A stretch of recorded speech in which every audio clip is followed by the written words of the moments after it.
Palestine, as we know it now, comprises the West Bank and the Gaza Strip. Prior to 1947, it also encompassed the whole of Israel. The new Straits Times takes a look at the origins of the Palestine-Israel conflict, leading up to the current siege on Gaza. A ship carrying thousands of European Jewish immigrants, mostly Holocaust survivors, sails to British-controlled Palestine but is intercepted by British warships, leading to a UN-brokered solution, the UN Partition Plan for Palestine in 1947 and the creation of Israel in 1948.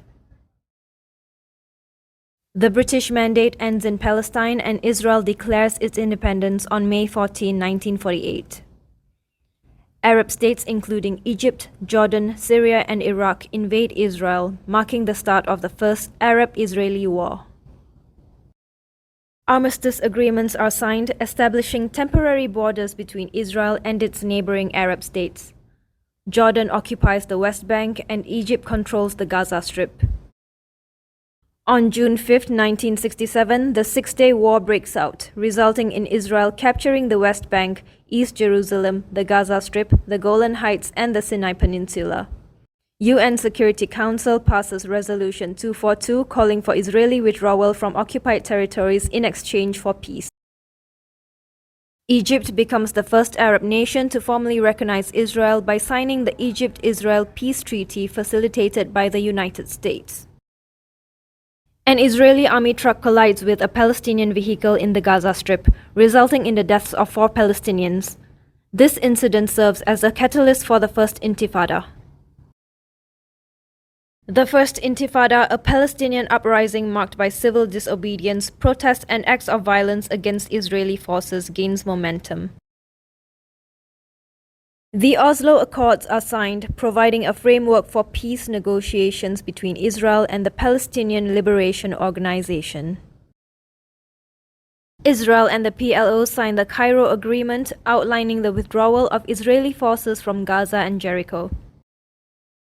The Second Intifada takes place, characterized by violent confrontations between Israelis and Palestinians. Israel unilaterally withdraws from the Gaza Strip, dismantling Jewish settlements and military presence. Hamas takes control of the Gaza Strip, resulting in a division between the West Bank, controlled by the Palestinian Authority, and Gaza. Israel launches Operation Protective Edge, a military campaign in Gaza in response to rocket attacks from Palestinian militants. The Abraham Accords brokered by the US led to normalization agreements between Israel and several Arab states, including the United Arab Emirates, Bahrain, and Sudan. Palestinian worshippers clashed with Israeli police in May at Jerusalem's Al-Aqsa Mosque compound, following weeks of rising tension.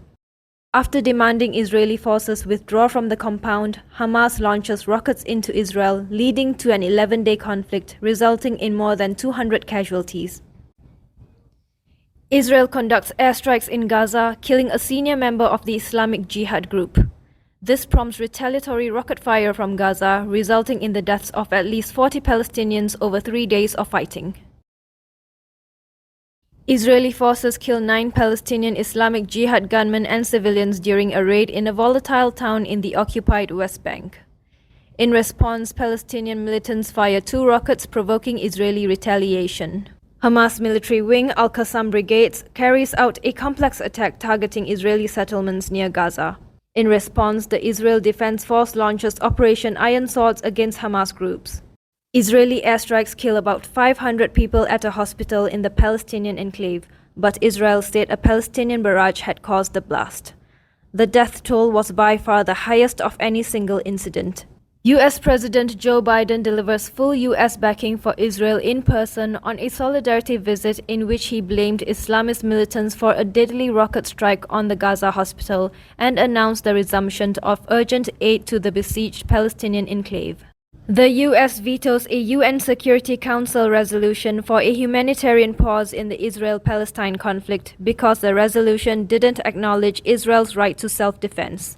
The resolution was supported by 12 out of 15 council members, including Brazil, which also condemned Hamas attacks. Russia and the UK abstained, but the US, as a permanent member, cast the only veto.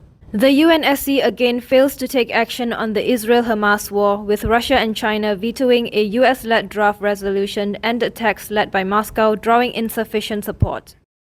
Israeli Prime Minister Benjamin Netanyahu said the IDF had mounted the second phase of the Gaza war as they pressed ground operations against Hamas fighters, vowing to destroy the enemy above ground and below ground. Netanyahu rejects a ceasefire in Israel's war against Hamas as its ground forces fought inside the Gaza Strip and airstrikes pounded the besieged Palestinian territory in response to the October 7 attacks.